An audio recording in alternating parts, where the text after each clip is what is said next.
We have been playing Clark Kent for so long. We forgot that we are Supermen. Free your mind in order to access your abilities, to access the field of the absolute, like some of the autistic kids do. Impressive was this girl named Haley. She literally did 6 different sessions, each 2 hours long. I took a random number generator and I created random numbers like, 5, 6, digits. And then I would come up with an operation between them. I'd, either be multiplying them or dividing them. And then I would ask her to give me all the numbers that are part of the equation. When you say she would give you all the numbers, this is without seeing the numbers. This is Yes. Okay. It was 162 numbers, and she got all but 7 correct. And the 7 mistakes she made, she got on the second. Have you ever seen or heard of any examples of these children sort of interacting with something that, for a lack of a better word, is non-human? I've heard accounts that they're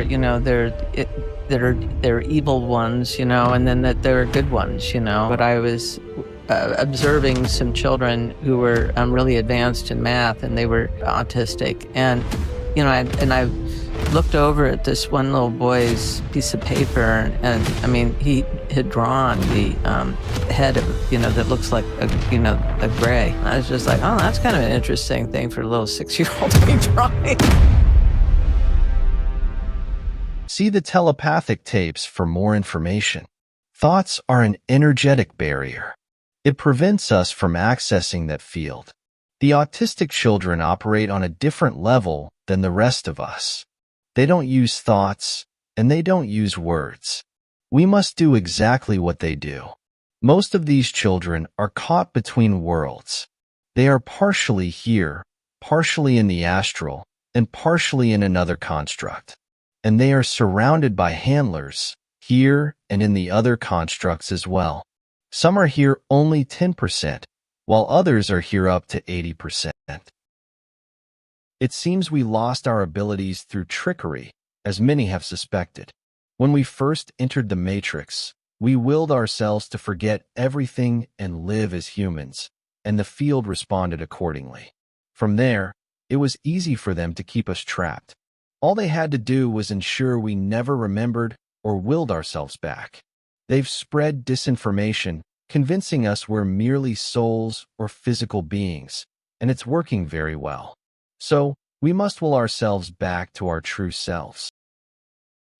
Once you're outside this realm, simply will your old self back. You can use affirmations like infinite, unlimited, unstoppable now, or my true being, return now. You don't need to meditate in order to achieve this. Keep stopping yourself every time you notice yourself thinking. It gets easier after a while. Thoughts are not our own. They belong to the Matrix. Lately, there has been an effort by the Matrix to discourage people from freeing their minds. Talking points like, only the NPCs don't think. People meditate, and they achieve nothing. While this is true, it's a deception. Truth mixed with lies.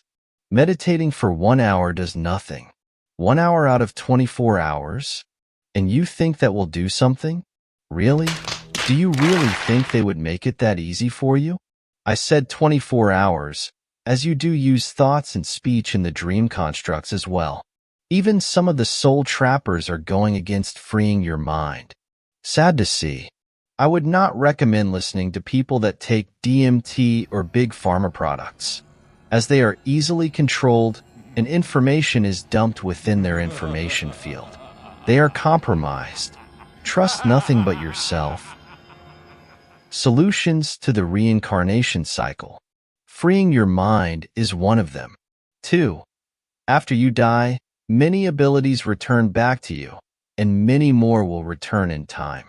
Delete anything in your path, any construct, any tunnel, any being getting in your way. Show no mercy, give no quarter. If you want to go home badly enough, that is. 3. Create a construct, give it a name, and when you die, think of your world, and you will be there instantly. Stay there until you remember everything, and you are back to your old infinite self again. Your choice.